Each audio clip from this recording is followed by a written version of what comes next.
Christine, I'm so delighted that we're going to have this conversation because I know, given the fact that you have a foot in at least two parts of the world, if not more, certainly Asia, specifically Hong Kong, and all that that represents in Asia, and then also the U.S., you are a perfect person to engage in a conversation about your life, work, and experience and how it sheds light on what is happening between these two very important parts of our world.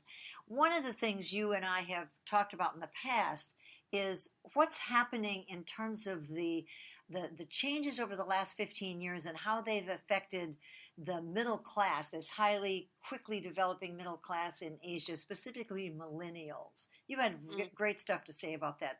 Talk to me about that. I think the millennials. Well, let me go back.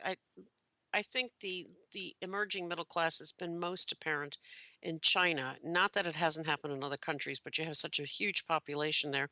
It's happening in other places now, like Indonesia, but not to the extent it already has happened in China. So, the millennials. It used to be, I think everybody has a picture of the Chinese buying, Louis Vuitton handbags Mm-hmm. or Christian Louboutin shoes. And what's happened is the new middle class, let's say the millennials in their 20s and 30s, a lot of them that certainly that I meet have been educated abroad at some point in their lives, or their two college degrees in a couple. They are delaying having children or a child later. And so I had recently had a young woman speak to me. She was educated at a very good undergraduate degree in China and then later on in the United States in an MBA program. Her husband was the same. And she said to me, she said, people think that, she said, we go out and buy handbags and jewelry. She said, the fact is, she said, I'm 33. She said, we don't have kids. She said, I have all my bags that I need. So she said, we're actually much more interested now, she said, in you know, couture clothing as watches and that kind of thing. But she said home. So much like the in the 90s was the decade of the home in the United States, that's become very similar in China now. So you'd be surprised. You see Le Creuset, you see, all the German kitchens in China. And 20 years ago, you wouldn't have hot water in a kitchen. Mm-hmm. So now it's become very much like, an upscale city in the United States. So they're buying home. And I think retailers, this still haven't quite caught on to it yet. They're still thinking in terms of bags and shoes. So So that's does that also mean that because I was so impressed some years ago when I would go to China that people didn't really entertain in their homes. They right. went out to dinner, partly because homes were so small, and Yeah. they just weren't prepared. They didn't have the Le Creuset. So has that changed too? Has it changed the whole way of entertaining? I don't think the young Chinese still, you remember, they're both working. Mm-hmm. uh, it's not as easy to find help as it was 20 years ago. So I think they might still go out, but that maybe they'd have people at home. But it's about the show. It's about having a nice home and being able to enjoy it when they're at home. I don't know Mm-hmm. honestly whether that's changed that much. Traditionally Chinese always go out and the families go out every Sunday, and the midday lunch, the dim sum, and get together. So it's round tables, it's big families. So I think that still goes on. I don't think there's been much of an increase in home entertaining like you and I would perceive it in the West. But actually, Mm-hmm. I don't know that we do it as much anymore. Mm-hmm. So when we talk about the millennials, and clearly that is such a big change from Mm, apartments that didn't have running water not that long ago, and now they are show places. The fact that there absolutely. has been this kind of slowdown, even though it's still a big GDP, the fact is that there has been a bit of a slowdown. Have the millennials picked up on this in the sense that they are any more cautious than they were before, or is it still full steam ahead, even though things aren't perhaps as explosive as they were in terms of growth, that is still just fine? What's the story there? Well, I think what's interesting is you're having for all that Mao did in 1949 or wanted to do, there's an increasing wealth gap in China now.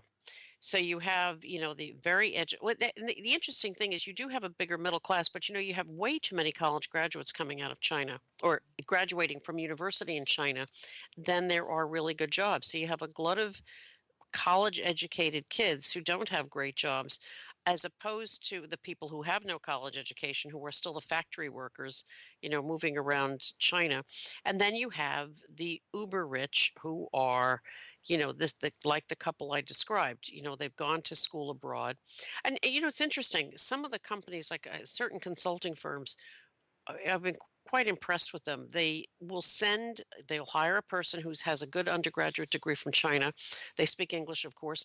And then if they're a promising employees, they send them back most always to the US, to a very good school, and pay for it, including a stipend. And the only obligation is for the individual to come back and work for another 2 years. And it actually is like a loan, because they work off the loan over 2 years, but they don't have to pay out any cash.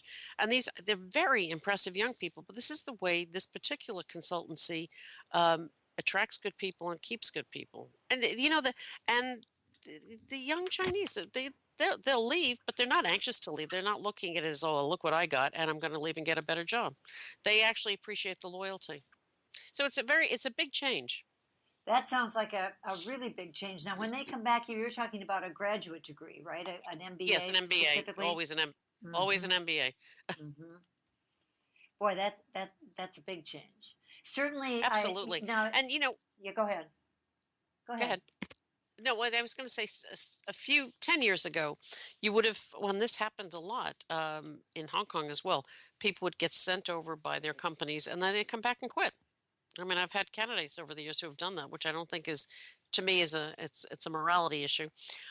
This particular consultancy has handled it very well. They said, look, just work for us for 2 years, and it declines. The amount of money they, in effect, owe if they leave declines by the month. It's quite fascinating. So this is a big change. But now that you've brought up this education in the West, let's talk about all those graduates who are coming out of schools in China and don't have jobs. What's going to happen with all that? What's your sense about all that? Well, I think this is a great concern of the leadership in China, because they have all these kids coming out, and they are not, because of the slowdown in the economy, they are not having the same opportunities that they would have had 10 years ago. And, it's going to foment unrest. And I think this has always been a great concern of the Chinese leadership anyway. But now you have an even more educated group of people who are going to be unhappy. And the other thing is, too, it's quite interesting. There's a couple of things that have happened over the last 10 or 15 years that all work in concert. And I'm not sure which has the greatest influence. So the government started allowing people to travel individually as opposed to traveling within controlled tour groups. So as a result, we saw a huge influx into Hong Kong first. And I was just in Europe in September, and my God, Rome in September, I was about the only non-Asian there. It felt like a Trevi Fountain. So large groups of people coming. And I think so people who have traveled outside of China for the first time are beginning to see, and I think they were shocked when they came to Hong Kong. They knew that, in the early 50s, Hong Kong was a poor place with, immigrants who have left the mainland, and it's a wealthy city. So all of a sudden, their eyes were open, and I went, wow. And so now you have TV, you have the internet. And I don't think there are enough censors, despite the population in China, that can keep the internet down. So you have, a confluence of events. You have people traveling outside, seeing what the rest of the world is like. You have people who have access to media, and again, they can't keep it down. They have access to the internet. So this is why Xi Jinping has become quite stricter in the last 18 months or 2 years. But I'll give you an example. I was in China about 4 or 5 months ago, and I was in a 5-star hotel in the executive center.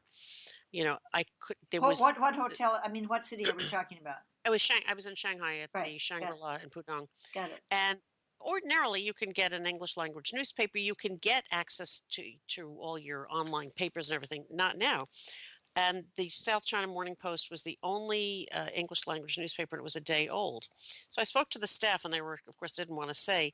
And then I spoke to 2 candidates. One was an American, and the other one was a Singaporean, and they both travel in and out of China. And I was complaining how this had gotten so strict, and they said that was because of the Panama Papers. And I said, what do you mean? They said, when the Panama Papers came out, Xi Jinping's family was named in it. He saw that and immediately shut down everything.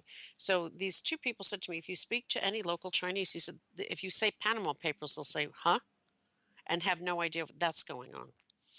So it's really interesting. So the leadership is very, very nervous. And if you read anything about Chinese politics, Xi Jinping has been trying to consolidate his power over the last 2 years because I think they realize that, it's harder to keep an educated group of people confined And or in line. there's an aspect of this that you just touched on, but I want to bring it out so that we actually clarify it. The other piece is that the West certainly, I think for the most part, thinks that the Chinese are reluctant to speak up about anything, that there's real, as you say, things are getting even stricter.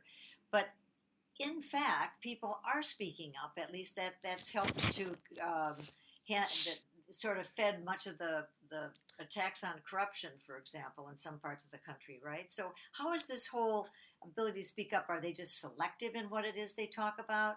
Certainly they Yes. talk about pollution, but how does that work?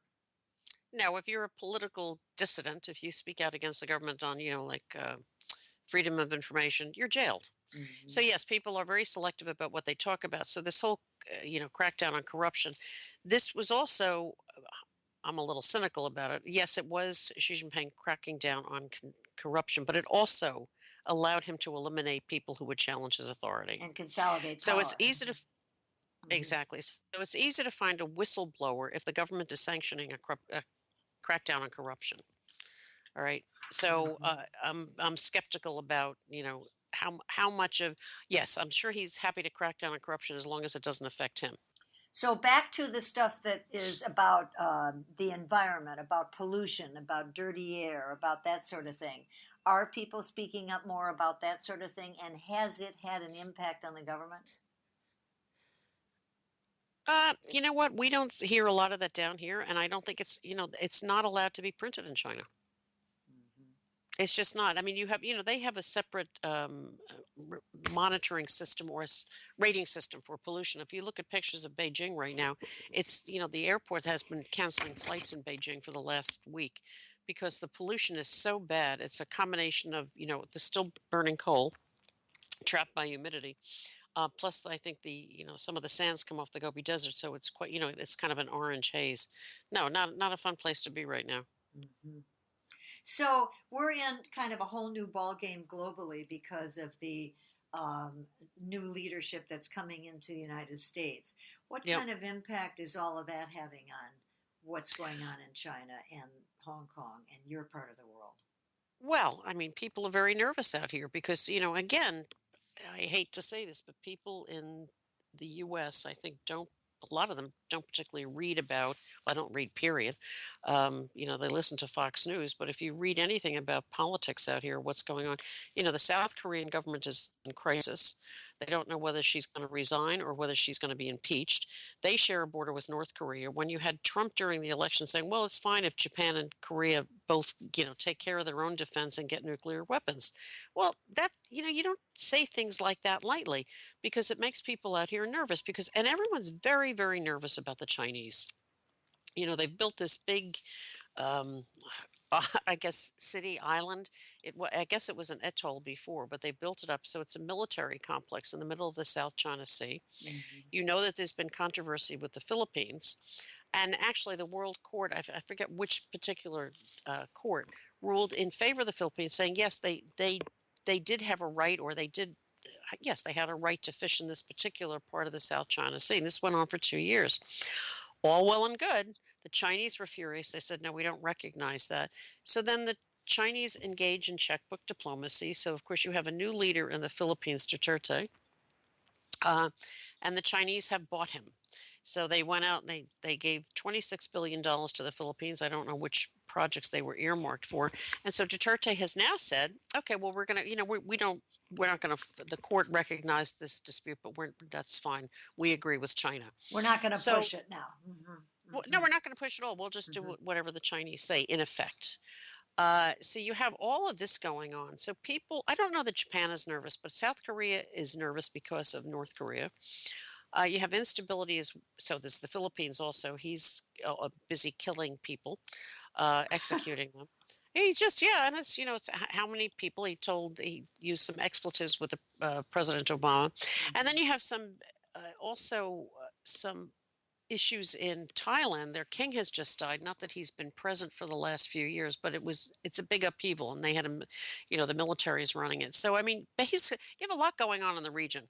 Mhm. So I think whether you agree with Clinton or Obama, the fact is, had she been elected, I think people would said, okay, we know what we're getting. And the concern right now is that we don't know what we're getting. We've never had a president who tweeted in the middle of the night before. So I think that this is a big concern. A few things going on. So, how about business in general? Does that have a chilling effect on people moving ahead with their plans to expand their businesses, either in Hong Kong and or elsewhere? What have you seen that reflects that sort of? Uh, Well, I think in terms of sectors like the financial services sector. So, as you know, I work a lot in banking, insurance, and asset management. As I think I mentioned to you before, one of the financial services practice leaders for a major consultancy said all of their clients were delighted because they feel there'll be a rollback in regulations. So American banks are quite happy. Insurance companies, a loosening of regulations. On the manufacturing side, I think it depends. Uh, I People who engage in import export between Asia or between, let's say, China and the United States don't know what to think because there's been a lot of talk about, slapping tariffs on both ways. So I think that depends on whether you're a Walmart. Are you expecting stuff to be taxed when it comes into the United States? If you're a Carrier air conditioner or another manufacturer who's manufacturing in China, what's going to happen? Do you expect to be taxed? So I think again, it's nervousness. hmm hmm So, what's the answer to all this? If you were going to wave a magic wand about this, where would you hope that the change can be affected, and who could make it happen? Well, I guess Big whether I question. agree, well, no, whether I agree with what the decision is, I guess it would be for people to have some sort of certainty. We're not in a game show here about waiting to, see which bachelor makes it or the bachelorette makes it to the next round. But I mean, people need some certainty. So I think people who have businesses want to know, gee, is my product going to be taxed? Will I still uh, be able to manufacture and export out of China? Um, and the other thing the other thing that's happening in China is the Chinese have imposed stricter capital control, so it's very hard for companies to get it's harder for Chinese companies to get money out of China for investment, which has driven a lot of growth in Asia and as well as M&A activities in other countries. So the Chinese are very concerned. Not very, yes, they're concerned. I guess very would be a good word since it's slowing down. They don't want so much capital leaving the country. So it's also difficult for foreign companies to get their money out, which has always been the case, but it's just getting harder. So I guess certainty would be a big help in terms of the U.S. administration. Which is probably not going to happen for some time because I think part of the nature of this new administration appears to be that there are going to be lots of surprises and there will continue to be lots of surprises. Ye- So, yeah, go mm. ahead. No, I was going to say this is why I say it's not a game show. This is not about keeping people hanging on and turning on the TV every minute to watch you, waiting for the next thing that'll come out of your mouth or the next tweet you're going to make. It's just, it's a very unsettling. And the other thing is too, I think that many people in the U.S. fail to realize. I've heard people say, "Well, who cares what foreigners think or what? It's our country." The fact is that no matter what the U.S. does at a high level, it affects everybody. Everybody. And this is what people are very nervous about. It's not that they don't like the United States. I think we've always been very admired, but this is very unsettling for everybody, which means that it has a negative impact on business. So let's look long term the way the Chinese often are thought of Yes. thinking, that is in hundreds and thousands of years. We Yep. don't have to go that far out, but Christine, when you look at China, since that's such a big part of what you do look at all the time, do you continue to be bullish about the long term prospects for China? Oh yeah, because I mean, I think anytime there's always a joke out here about the difference between India and China. Yeah, India is a democracy, but who's growing faster? It's China. So, when you do have central leadership, it's like if you, as you know, Singapore on a much smaller scale. The government Mhm. controls everything that happens, so they make things happen, and it's the same thing with China. Although I think that in the case of China with 1 billion people, it's like trying to turn around the Titanic or steer the Titanic. It's much bigger, and the economy is so huge. The minute, as you know, the minute there's a slowdown in China, it affects the rest of the world. So, but long term, yes. I mean, it's been there for however many generations. So I don't think anybody's thinking that China will go away. I think it's going to be a matter of the Chinese leadership keeping the machine growing and also keeping people, somewhat satisfied so there's not open revolt. So the major challenges to that picture, you've already named one, and that is pumping out a lot of people who are educated, informed, and out of work. Yeah. They can't find work. That sounds like that's one challenge. You've Yep. also mentioned the environment, pollution problems. Yep. We haven't touched on healthcare and what how that affects a country as big as China without what I understand is a really clear and feasible healthcare system. Do you know much about that area? Is there any comment you could make about that? Is that something people should be Yeah. worried about? People in China are accustomed to not having a good healthcare system. I mean, Hong Kong is different. Hong Kong has a fabulous public healthcare system. All right. It's not that you don't wait, like if you need a hip replacement or cataract surgery that's not urgent, you do have to wait, but it's absolutely free. And it is astonishing how efficient the system is here. Um, so, I mean, people in China are they don't know any different. Do you know what I mean? It's kind of like the United States was before Obamacare. I mean, if you got sick, you went to the emergency room.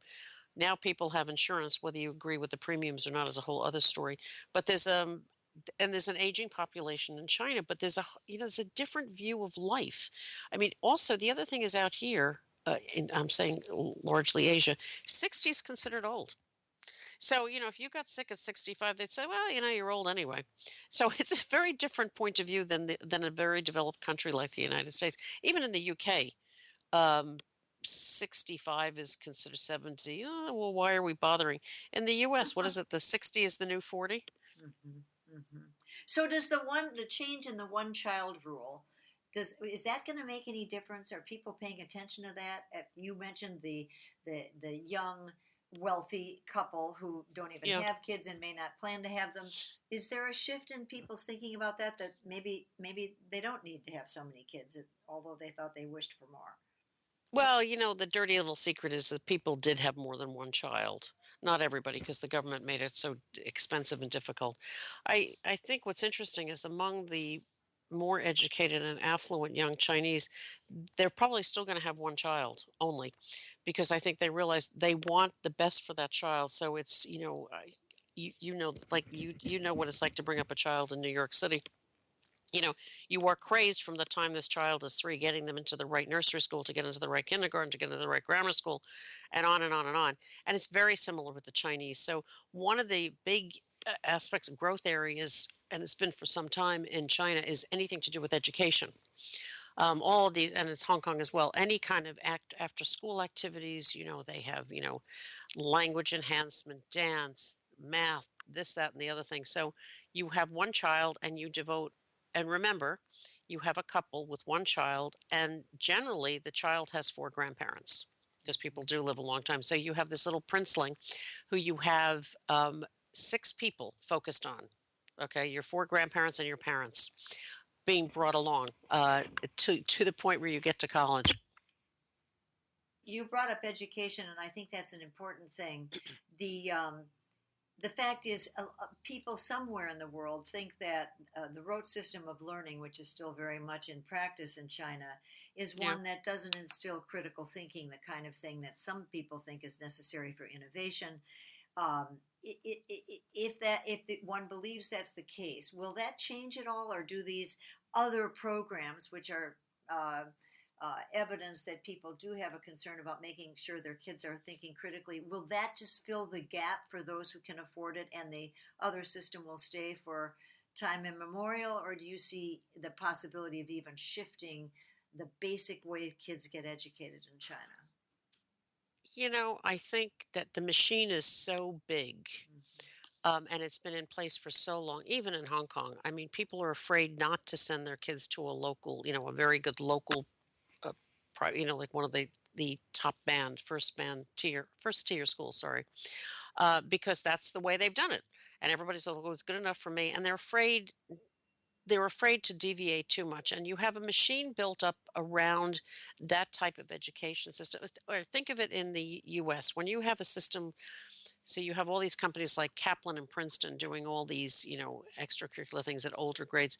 It's very hard to turn around an education industrial complex like that. And somebody has to be the first. I think what you're seeing is a lot of people are in China who are wealthy are now starting to send their kids to high school in the U.S. And so they can get English, their English language credibility and facility up, so they can go to a U.S. university. Um, and you're seeing more of that now. That's become a big business as well. But I think that by and large, the Chinese have done rote learning for years, and you can't argue with the results in terms of grades. Right? If you look at the league tables for math and science, it's always the Asians who come in 1st. Well, and you look at some of the real innovation that has taken place. You pointed out earlier that Americans are not as aware as they need to be as to what is really happening in China and how far they have advanced. The fact is, there's some pretty impressive companies, Alibaba, Tencent, others, which have way passed the United States in some of the work that they do. Oh, absolutely. Well, I don't know if I had mentioned to you, but 15 years ago, it was very easy to get someone from the mainland to move to Hong Kong. And I've really been stymied in the last 3 or 4 years. And I remember interviewing a young woman, again, another young woman, different than the one I mentioned before. And she was she was Harvard undergraduate. And I can't remember where she went to graduate school, but she worked for one of the major management consulting firms in China. And I was telling her about this. I said, why won't people move to Hong Kong? So she said, well, she said, look at it from our perspective. She said, we know the Hong Kong Chinese don't like us. They look down on us. She said, we have a perception of Hong Kong being a bunch of old Chinese people who got rich because they bought property years ago. And I can't say she's not too far from the truth. And she said, all the innovation that's happening, she said, is happening in China, which again is true. But I think from a perspective of the U.S., I think what concerns me as a U.S. citizen is that we are ignoring our education system and at our peril. And I think starting in the 80s,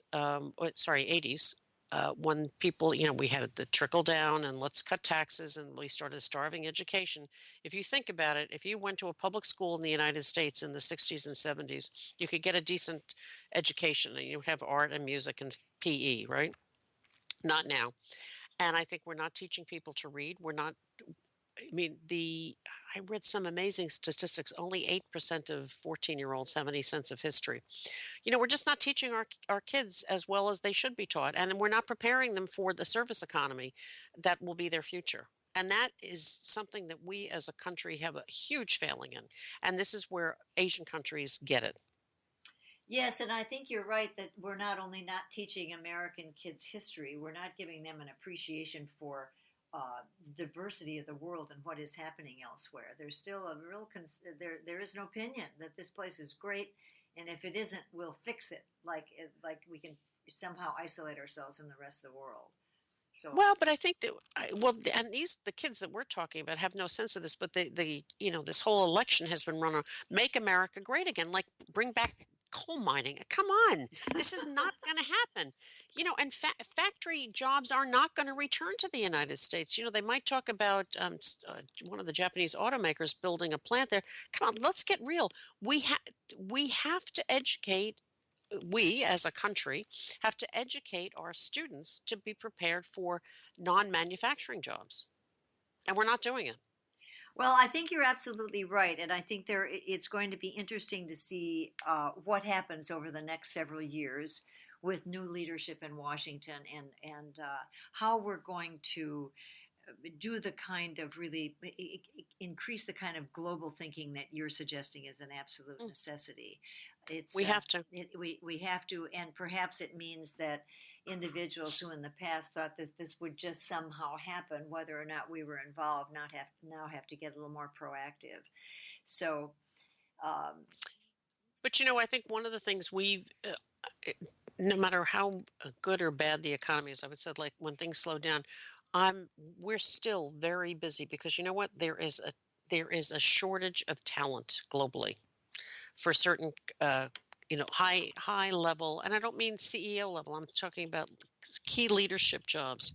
And I think that we could have a whole other discussion on millennials, let's say in the United States, because I think that there's a gap between what a millennial think he or she has to do to get ahead, and versus their expectation of what the employer is supposed to deliver.